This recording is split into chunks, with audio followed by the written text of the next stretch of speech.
ខ្ញុំភ្ញាក់ខ្លួនហើយនៅពេលស្រីឃ្លាន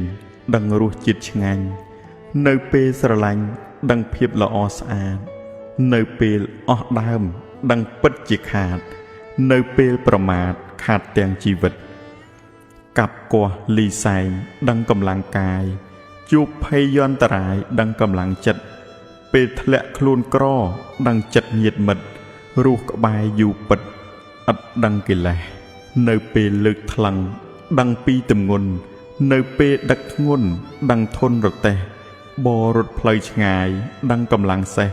ស្ដាប់ធម៌គង់ចេះដឹងខុសឬត្រូវកាលមិនស្ដាប់ធម៌វឹកវរខ្លាំងណាស់មិនគោរពចាស់មិនស្ដាប់ម៉ែឪដើរលេងភ្លើតភ្លើននាំរឿងអាស្រូវបំផ្លាញម៉ែឪអស់ស្រូវអស់ស្រែពុំចូលសាលាវក់លបែងគ្រឿងញៀនគ្រូខំបង្រៀនក៏ឥតស្ដាប់ដែរធ្វើឲ្យម៉ែឪរងទុក្ខឥតលហា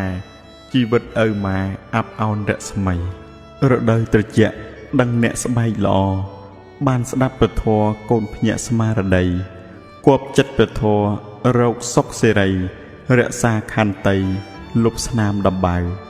ម៉ែឪនៅក្មេងឥតមានទៀមទាពេលចាស់ជរាដឹងចិត្តកូនចៅធ្វើអ្វីពុំកើតការងារក្នុងក្រៅ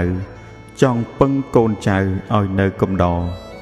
អវិជ្ជាមានធម៌ជាគ្រឿងបំភ្លឺច័ន្ទមានពន្លឺជាគ្រឿងលម្អម៉ែឪមានកូនជាអ្នកបន្តមនុស្សដែលបវរលំអដោយសិល